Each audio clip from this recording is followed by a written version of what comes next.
SunRingle Fat Bike Wheels, Tubeless Setup.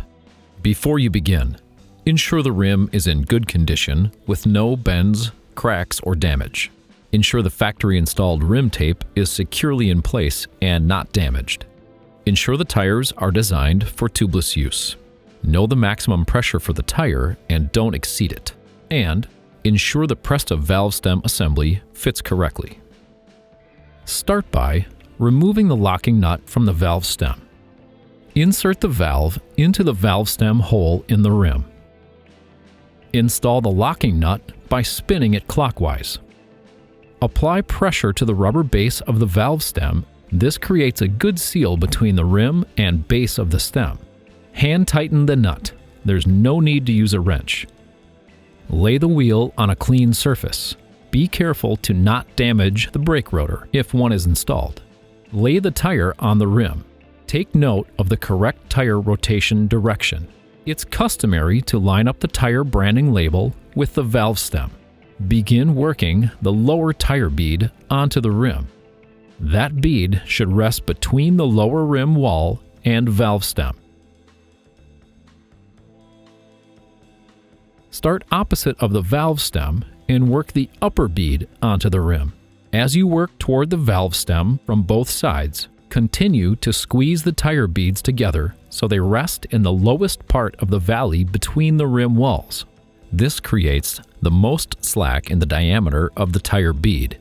Use your thumbs and palms to roll the tire over the outside of the rim. Use a wide plastic tire lever only if necessary. You're ready to seat the bead on the rim. Open the valve and begin inflating the tire. When using a compressor, make sure it's regulated to not exceed the maximum pressure of the tire.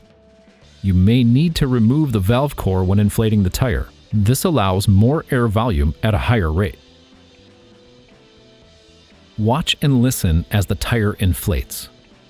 You will see the tire work out into the bead, and you may hear the tire pop into place. Check the tire to ensure the beads are seated on both sides. Remove the air source and deflate the tire. Remove the valve core if it's still installed. Be careful to not break the bead away from the rim. Refer to your tire sealant instructions and add the appropriate volume through the valve stem. Clean up spilled sealant, especially around the valve stem. Reinstall the valve core. Inflate the tire. Hold the wheel upright and shake it. Spin it and continue shaking it until you've rotated the tire at least 2 times. This distributes the sealant throughout the rim and the inside of the tire. You have completed the tubeless tire install process for SunRingle Fat Bike Wheels. Continue to our YouTube channel and hazebicycle.com for more maintenance procedures and assembly instructions. Thank you for riding with SunRingle.